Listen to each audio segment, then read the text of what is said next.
Merci d'avoir répondu à l'appel des différentes associations, membres du collectif de soutien aux demandeurs d'asile et aux migrants. Il y a 2 ans, à quelques jours près, nous étions déjà là pour dénoncer le manque d'hébergement à Dijon pour les demandeurs d'asile. 2 ans plus tard, la situation n'a pas beaucoup changé. Et pour certains d'entre eux, tout est même encore plus compliqué. Demain, 13 novembre, une délégation du collectif associatif va être reçue à la préfecture, donc demain, et nous faisons part des différents points qui vont être abordés demain. En ce qui concerne les demandeurs d'asile, premier point, durant cette année 2013, on peut noter une diminution du nombre de demandeurs d'asile. Au 30 septembre dernier, 400 personnes ont demandé, depuis le 1er janvier, 400 personnes ont demandé l'asile, ce qui correspond en fait à 700 personnes, 750 qui ont besoin d'un hébergement. 400 demandeurs, mais bien sûr, il y a les familles.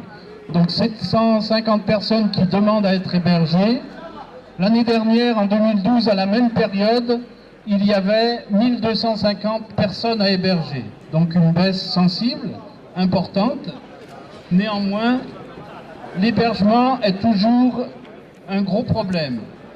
Un gros problème concernant les demandeurs d'asile, c'est d'abord 3 mois d'attente avant de commencer toute démarche. Donc un demandeur d'asile va à la préfecture, dit « je demande l'asile », on lui dit « vous reviendrez dans 3 mois » pour pouvoir commencer ces démarches de demande d'asile. Pendant ces 3 mois, aucune aide matérielle. Néanmoins, durant cette période de 3 mois notamment, et un peu plus aussi pour d'autres, pour les familles uniquement, le 115 a été ouvert, et le 115, ça veut dire aussi 8 h du matin on quitte et on revient à 19 h. Donc la nuit, il y a un abri pour les familles. Mais pour ce qui est des hommes seuls, il n'y a toujours aucune possibilité d'hébergement sur Dijon.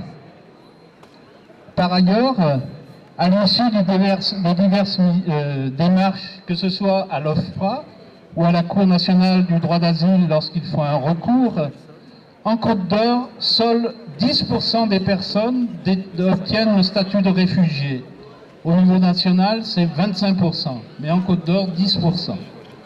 Donc, le plus grand nombre d'entre eux, donc une fois qu'on a fini toutes les procédures, le plus grand nombre d'entre eux se retrouvent à nouveau à la rue.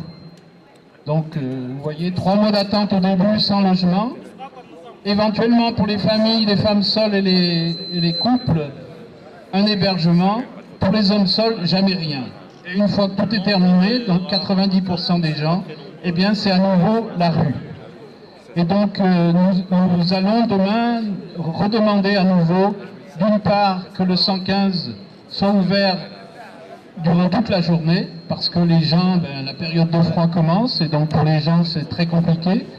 Et la deuxième chose est aussi que des procédures plus claires soient mises en place pour les gens qui doivent quitter, notamment des centres d'accueil pour demandeurs d'asile. Lorsqu'ils ont tout fini, ils sont obligés de quitter. Et donc, ça veut dire à nouveau la rue. Et là, on veut exiger que des procédures claires soient mises en place. Maintenant, il y a beaucoup d'autres difficultés. Et donc, je vais laisser la parole. Normalement, quelqu'un de RESF là, doit prendre la parole. Donc, par rapport à tout ce qui concerne les enfants, les familles. Alors, je parle au nom de RESF, le réseau Éducation sans frontières, qui vient en aide aux familles dont les enfants sont scolarisés sur les écoles de Dijon et des alentours, sur les collèges. et qui, au moment où les familles sont menacées d'expulsion, se voient amenées à brutalement devoir quitter les établissements scolaires qu'ils fréquentent, en sachant que dans les pays qu'ils ont quittés, la scolarité bien souvent n'est pas ou mal assurée. Les enfants sont très très rapidement capables de parler français, s'expriment, s'investissent dans leur scolarité et on leur demande brutalement de mettre fin à tout ça pour aller vers un avenir tout à fait incertain, avec toute l'angoisse que ça peut comporter dans la période où on leur demande de quitter les établissements où ils sont hébergés pour se retrouver parfois à la rue.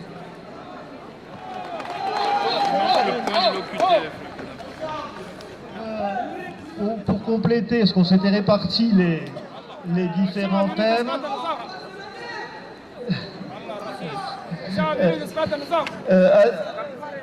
une raison importante de ce rassemblement, c'est quand même le nombre très important qu'on a aujourd'hui d'obligations de quitter le territoire pour des personnes dont on sait qu'ils n'ont aucun autre endroit où aller.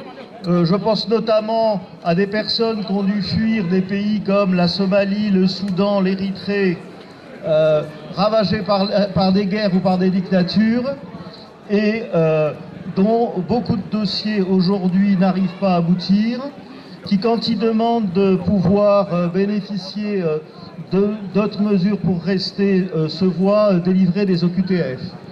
Et donc c'est un des points importants pour nous, parce qu'il s'agit quand même de questions vitales pour ces personnes. Voilà, alors, sur l'ensemble de ces points, donc la question des OQTF, OQTF obligation de quitter le territoire, sur ces questions d'expulsion de famille, sur le problème du respect du droit universel au logement.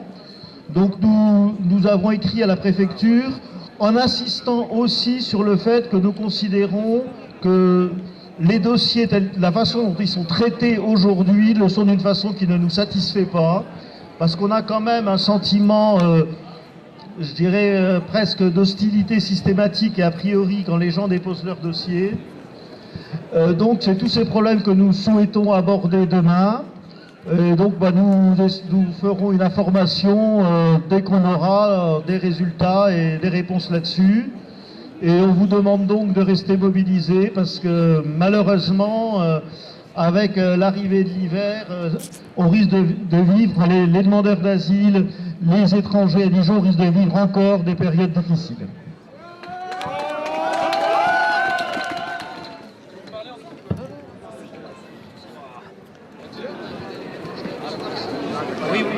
Alors, on vous propose pour clôturer ce rassemblement de partir en manifestation jusqu'à la place d'Arcy.